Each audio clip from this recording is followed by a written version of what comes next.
think the most important thing that keeps us successful is not being fearful. Being able to walk into those endeavors, no matter how they come. I don't care if they're male-dominated or whatever they are. Don't be fearful. Just go ahead and do what you want to do. And I know God will take care of that.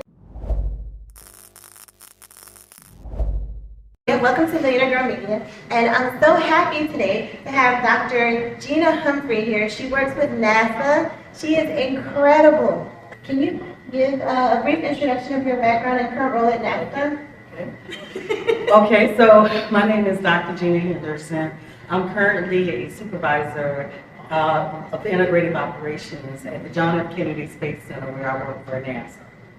We have a new heavy rocket vehicle, and so that the test flight of that was Artemis. Well, I am the one who made sure all of the systems that were integrated and made Artemis, I had to make sure it was certified for flight.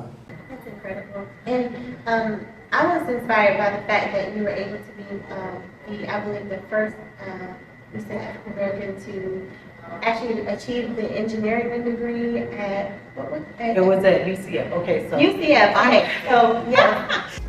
When I was 6, I saw rockets in the sky, and I said, I think I would like to do that. Okay, but by the time I was 16, I was actually in high school, and we were doing like some type of survey which will tell you what your career field would be. Well, everybody around me was getting like, oh, these great things, a lawyer, and I was getting like, secretary. I have a couple first, but when I was at Florida A&M University, I became the first student to graduate with a master's degree in engineering, in discipline of engineering. And I went on to work at NASA, and I started taking courses toward a Ph.D. at University of Central Florida, not knowing that I would become the first woman of color at the University of Central Florida to gain a Ph.D. in engineering. Oh my and gosh. so those are some of the highest accolades that I had, that I didn't even know that I would have one day. But when I tell students that you actually need to continue to push, and that's persevere until something happens.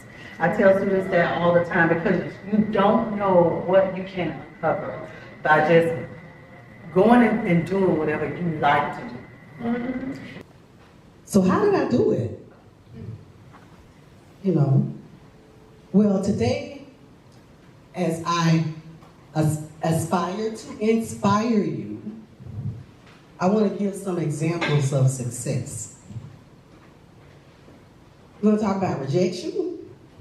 We're going to talk about self-awareness. And we're going to talk about adventure. Because whatever you do, you need to like it and you need to have fun while you're doing it. Right.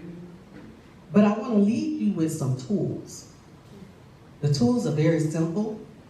They build character. It's about your character. Everybody know about the vowels, right? A-E-I-O-U. Well, those vowels mean something. They talk about your character. And then we're going to talk about the push technique. That's persevere until something happens. I have someone who used to compare me to, the skunk that would follow after that the other one. What is that thing called? I can't remember. But they said that I was so persevering, persistent, that I reminded them of that thing. And I was like, what a mean thing to say. But over my life, I've been able to see everyone that does that, they're so inspired and accomplished, you know.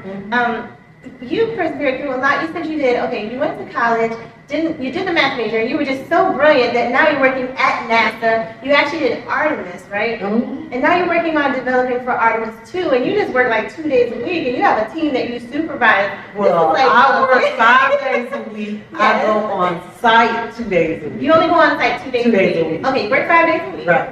So we work from home still, because during the pandemic, we all work from home.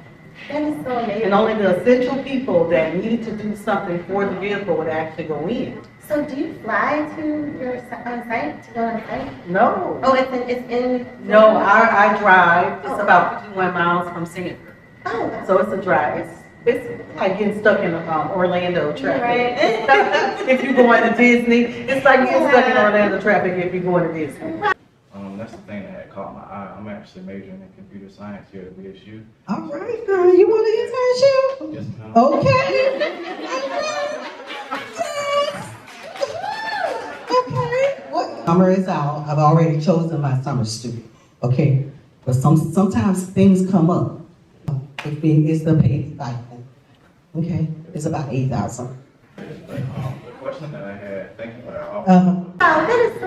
Do you have any do you have any advice for someone who's a woman who's trying to be successful in a field, maybe going back to college or something like that, and they just need to know that they can actually make it. Right. What I tell students or even adults, anybody who's trying to pursue a higher degree, whether it's a bachelor's or whether it's a Ph.D. I just try to tell them, when you go off for a degree, you got to do it for you, okay? And you got to know that this degree controls your economic value that you will play and role that you play in society.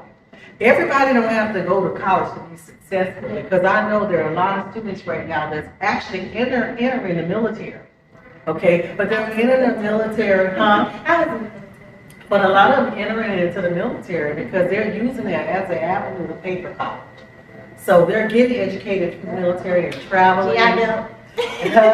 They're traveling, they're doing all these different things. So there's a lot of ways that you can be successful. But I think the most important thing that keeps us successful is not being fearful. Being able to walk into those endeavors, no matter how they come. I don't care if they're male-dominated or whatever they are. Don't be fearful. Just go ahead and do what you want to do. And I know God will take care of it. Yes. Thank you so much. But thank you so much for being my very first interview on my channel. Okay, and you have a channel on YouTube as well? I do. I have a channel on YouTube called Inspimercial. It's been around for about 3 years. It was almost 4 years. July the 23rd will be 4 years that it's been around. But what I do is it's just a medium where I'm going to work every morning at NASA. I have the Ph.D, which is the Vehicle Assembly Building in the back, and I'm telling students how they can do what I'm actually doing. That is so cool. Everybody, please follow the channel, subscribe to her channel, because you're going to be so inspired by everything. Inspimercial on YouTube. Thank you. Thank you. Thank you so much for being with me today, listeners, and you are the awesome. Thank you. Thank you for watching us today, and I hope you have a wonderful day. Remember to believe in yourself and that God has amazing plans for you. All right, God bless. Bye. Python, if you go on Infomercial, you're going to see a whole year where I had Python Wednesdays. I was basically on there teaching people Python. So there's a lot for you. And if you don't have an internship this summer, what you can do is go on the net and look up some type of certification for Python or whatever. It's free. You know, when you're in a STEM-related field, you should be able to get an education for free. So he wanted to know how much were they paying me. And of course, at that time, I was getting an assistantship that paid about $11,000. And he was like, "They making you grade papers?" I was like, "Yes." He said, "Well, why don't you come over to FAMU?" And I was like, "Okay." He's like, "It's the same college, you'll get the same classes, nothing will change but the university that you get your degree from." But he told me something else. He said, "The blacker the knowledge, the sweeter the college." And I didn't understand what he meant by that. So I went ahead and I said, "Well, there's nothing for me to lose. I'll go over, and the blacker the knowledge, the sweeter the college." And he also said too, he said, "Don't you know when corporations get ready to find young black engineers, they go to HBCUs, they go to black colleges for that." He was still over my head. But what I did was, if he was the president of a university and he was gonna seek me out, okay, I was gonna listen. So I went over the next semester. Oh, he was so good to me. Not only did I get a presidential scholarship from him, it was for $18K. That was $7,000 more. He told me he would match what they were gonna give me. He didn't tell me that he was gonna give me an $18K presidential scholarship, okay? And I didn't have to work. I didn't have to grade papers anymore. All he wanted me to do was concentrate on my research. But see, sometimes you have to take a chance and you have to listen when opportunity comes knocking at your door. Yes. It wasn't what I decided to do, okay? It wasn't in my plan. Yeah. But see, sometimes, like I say, rejection directs your path, and you're going in a whole different direction. But as long as it's a positive direction, you don't say no, you say go. You keep pushing, okay?